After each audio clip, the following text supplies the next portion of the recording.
그 여자, 내가 다니던 마사지샵 직원이야. 근데 거기 그냥 마사지샵 아니야. 알잖아? 결혼 앞두고 소개한 여자친구. 그런데 회사 동료의 한 말에 모든 게 무너졌다. 사람에 대한 배려심이 깊고 여리고 따뜻한 여자였다. 항상 남을 먼저 챙기고 내게도 한없이 다정했다. 그녀의 이름은 미영이었다. 우리가 만난 지 1년 6개월 25일. 정확히 기억하는 이유는 그 시간들이 너무나 소중했기 때문이다.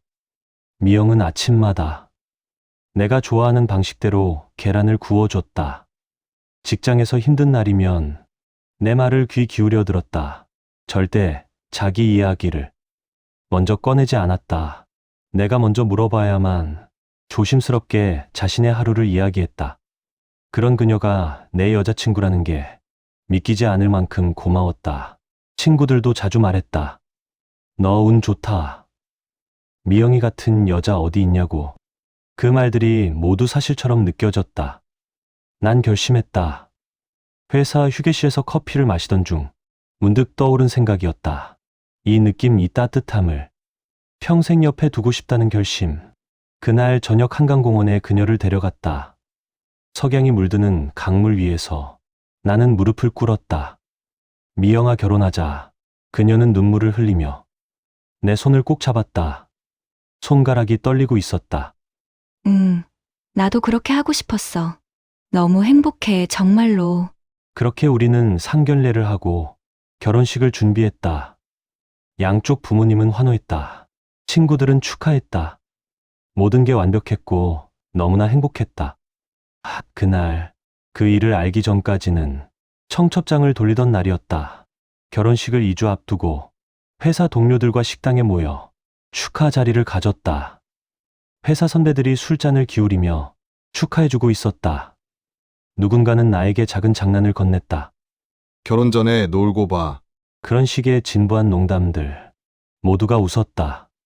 그때 옆팀 동기인 김대리가 늦게 도착했다. 신발을 벗으며 미안해. 회의 때문에. 라고 인사했다. 그리고 그는 테이블에 다가왔다. 내 옆에 앉아있던 미영을 보자마자 그의 얼굴이 굳었다. 미영이, 모두가 동시에 그를 바라봤다. 나도, 미영도. 그리고 테이블의 모든 사람들이. 그 순간 세상의 시간이 한 박자 느려지는 것 같았다. 김대리는 당황하며 말을 흐렸다. 그의 목소리가 떨리고 있었다. 아니야. 착각했어. 내가 아는 사람이랑 좀 닮아서. 하지만 그의 눈동자는 계속 미영을 향하고 있었다. 그리고 미영의 얼굴은 하얀 종이처럼 창백해졌다. 서서히 피가 빠져나가는 것처럼. 그녀는 급히 핑계를 대며 화장실로 향했다. 잠깐, 화장실 갔다 올게요. 이상한 기류가 테이블을 감쌌다. 모두가 느끼고 있었다. 뭔가 잘못되었다는 것을. 그 불편한 침묵 속에서 나는 조용히 김대리를 밖으로 불러냈다. 담배를 피우지 않는 내가 그날따라 담배 피연성을 느꼈다. 솔직히 말해, 어떻게 아는 사이야? 김대리는 한참 망설였다. 그의 입이 움직이지 않았다. 하지만 눈은 뭔가를 말하고 있었다. 죄책감, 동정? 아니면 다른 감정? 그 미영이, 내가 다니는 마사지샵 직원이야. 하지만, 그는 한숨을 쉬었다. 깊은, 정말로 깊은 한숨. 근데 거기, 그냥 마사지샵 아니야. 알지? 그런 업소들 말이야. 순간 세상이 멈췄다. 내 귓가에서 맴도는 그 한 문장. 아니, 제발, 아닐 거야. 아닐 거야. 그런 생각이 계속 반복되었다. 하지만 이미 알고 있었다. 그 순간부터 모든 것이 변할 거라는 것을. 머리가 하얘졌다. 미영이 말했던 직업은 카페 매니저였다. 매달 급여 명세도 받았다. 회사가 있다고 했다. 새벽에 일찍 나가고 밤 늦게 돌아오는 패턴. 모두 그 거짓된 이야기와 맞아떨어졌다. 내가 물어봤을 때 네. 요즘 커피숍이 자리를 잡기가 어려워요. 라고 했던 그 목소리. 그 말을 듣던 순간에도 설마 아닐 거야. 스스로를 속이며 믿고 싶었다. 그런데 모든 것이 거짓이었단 말인가. 그 자리를 계속 있을 수 없었다. 동료들에게 먼저 들어가 봐야 한다고. 대충 둘러대고 미안하다고 카드를 주고 미영을 데리고 나왔다. 동료들은 뭔가 잘못됐구나라는 분위기를 감지했고 걱정하지 말고 들어가라고 했다. 집에 돌아온 미영의 얼굴은 이미 모든 걸 말해주고 있었다. 하얀 얼굴, 떨리는 입술, 눈 밑에 다크서클이 더욱 진해 보였다. 미안해, 정말 미안해. 그녀는 소파에 앉아 온몸을 떨며 울었다. 그 울음소리는 지금까지 들어본 것 중 가장 초연했다. 그때는 어쩔 수가 없었어. 그냥 살아야 했어, 혼자. 그녀의 손이 떨렸다. 숨을 제대로 쉬지 못하는 듯했다. 가정 형편이 안 좋아서 엄마 병원비도 내야 하고 대출금도 많고. 나는 아무 말도 할 수 없었다. 결혼을 약속한 여자, 나를 속였던 여자, 내 인생이 무너지고 있었다. 그 순간 나는 어떤 감정을 느껴야 할지 몰랐다. 분노, 슬픔, 배신감? 모든 것이 한 덩어리로 뭉쳐 가슴을 짓눌렀다. 그럼 다 거짓이야? 우리가 함께한 모든 시간이? 그 질문 뒤에 오는 침묵은 가장 긴 침묵이었다. 결혼식은 취소됐다. 부모님들에게 전화하는 것이 이 세상에서 가장 힘든 일이었다. 아버지의 침묵, 어머니의 울음소리. 그것들은 나의 심장을 조금씩 갈아버렸다. 미영의 부모님도 마찬가지였을 것이다. 오히려 더 힘들었을 수도 있다. 청첩장을 돌렸던 회사 전체에 소문이 났다. 누군가 말했고, 누군가 전했고, 그렇게 퍼져나갔다. 다행히 사람들은 내 편이었다. 적어도 표면상으로는. 넌 잘못한 거 없어. 저런 여잔 빨리 잊어. 넌 운이 나빴어. 지금이라도 알았으니 다행이야. 선의로 시작된 말들도 결국 상처를 남겼다. 하지만 가장 힘든 것은 그 말들이 아니었다. 매일 아침 출근길이 지옥이었다. 사무실로 가는 길, 복도 끝에서 누가 속삭이는 듯한 느낌이 계속 따라다녔다.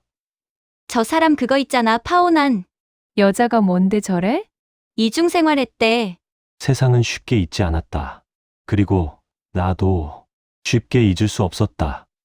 사랑했던 기억과 배신의 상처가 매일 싸우고 있었다.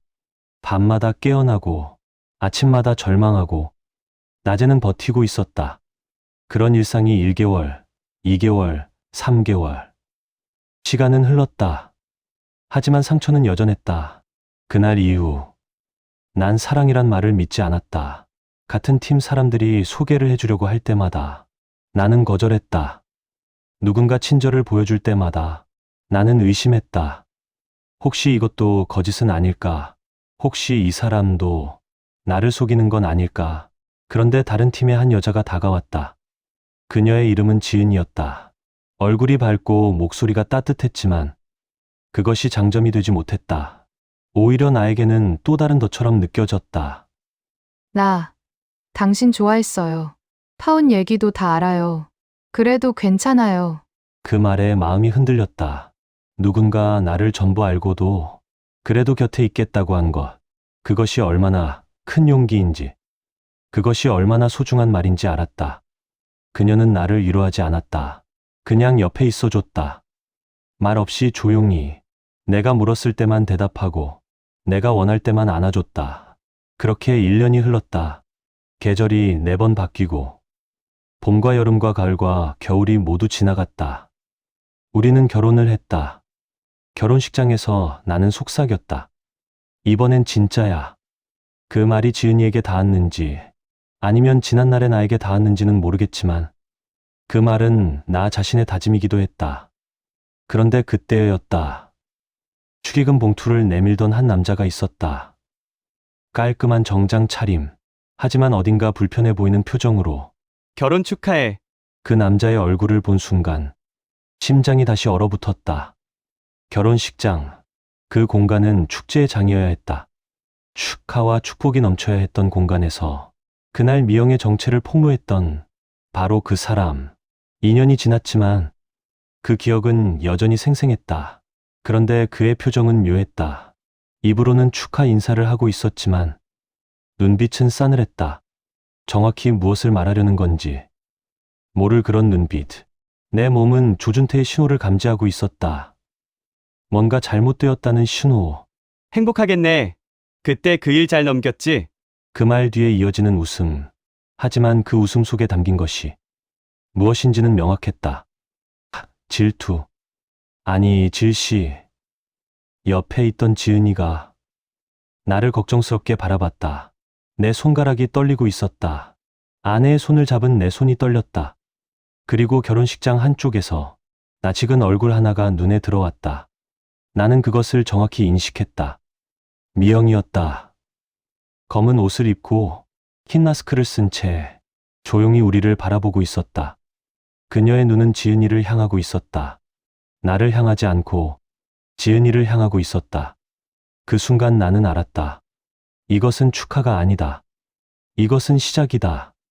그날 밤 축의금 명단을 정리하다가 낯선 봉투 하나가 눈에 들어왔다. 흰 봉투. 아무 글자도 아무 표시도 없었다. 안을 열어보니 종이 한 장이 들어 있었다. 행복하게 살아, 미영. 글씨는 조심스럽고 곱게 적혀 있었다. 그 안에는 현금 대신 USB 하나가 들어 있었다. 호기심 반 두려움 반으로 파일을 열었다. 노트북의 화면에 나타나는 폴더들. 그 중 하나의 이름은 진실이었다. 손가락이 떨렸다. 하지만 나는 그것을 더블 클릭했다. 사진들이 나타났다. 김대리와 미영이 함께 있는 사진들. 몇 장이 아니라 수십 장. 영상도 있었다. 저화질의 CCTV 영상. 호텔 방 안의 모습. 그들이 함께 있는 모습. 이게 뭐야? 나는 중얼거렸다. 아내가 나타났지만 나는 그것을 감지하지 못했다. 사진 속 김대리는 웃고 있었다. 아니, 더 정확히 말하면 미영을 지배하듯 웃고 있었다. 미영의 손을 잡은 채 그녀를 폭로한 사람. 그가 오히려 그녀와 여보, 뭐해? 지은이의 목소리가 나를 깨웠다. 나는 재빠르게 화면을 닫았다. 하지만 이미 늦었다. 무슨 일 있어? 얼굴이. 나는 거짓말을 했다. 아니야, 피곤해서 그래. 하지만 나는 그 밤 내내 잠을 이루지 못했다. 다음 날 나는 김대리를 불렀다. 점심시간 회사 근처 카페에서 이 사진, 뭐야? 나는 노트북을 펼쳐 사진을 보여줬다. 그의 얼굴이 순간 굳었다. 그거, 하지만 그것도 잠시였다. 그는 곧 웃음을 터뜨렸다. 침착한 계산된 웃음. 그거? 그냥 장난이지. 장난이라고? 너는 내 덕에 그런 여자 피한 거야. 너희 결혼 깨지는 거. 솔직히 재밌더라. 그의 말에 손이 덜덜 떨렸다. 주변 사람들이 우리를 바라봤지만 나는 신경 쓸 수 없었다. 미영이랑 만나는 사이였어? 왜 저런 사진을? 만나긴 했지. 심심하니까.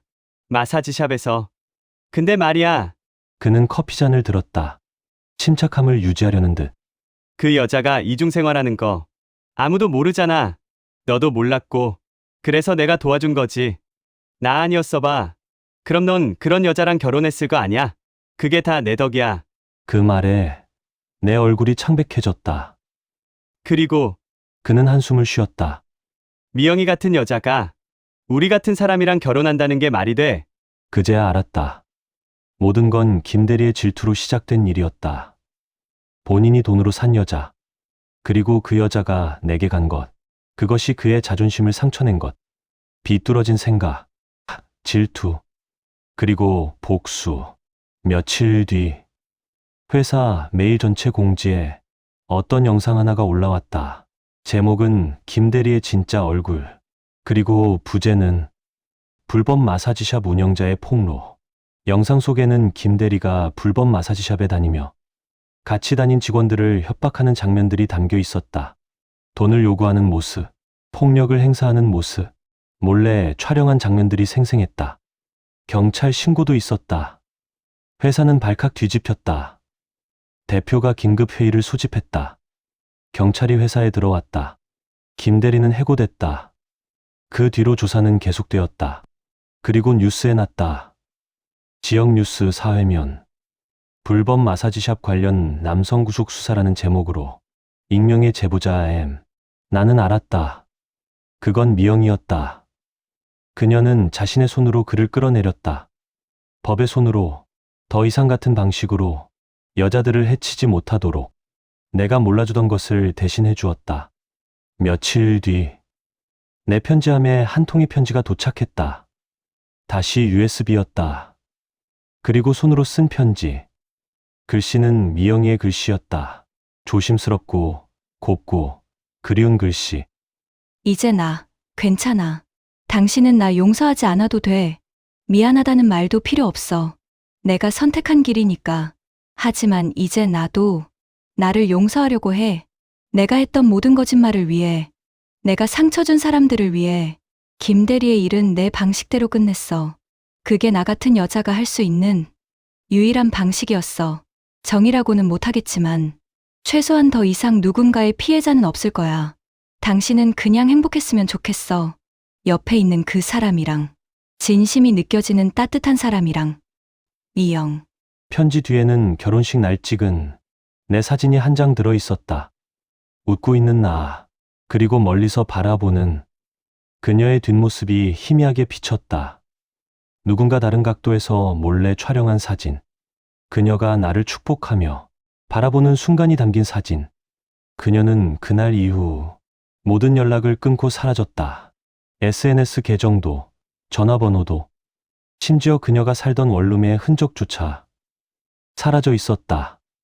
이사를 간 것 같았다. 아니, 도망친 것 같았다. 혹은 정말로 새로 태어나려고 한 것 같았다. 시간이 흘렀다. 계절이 몇 번 더 바뀌었다. 봄은 또 다시 왔고, 여름은 뜨거웠고, 가을은 쓸쓸했다. 나는 가끔 그날의 그 편지를 꺼내본다.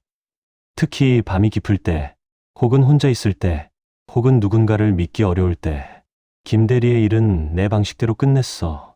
그 한 문장이 머릿속에서 계속 맴돈다.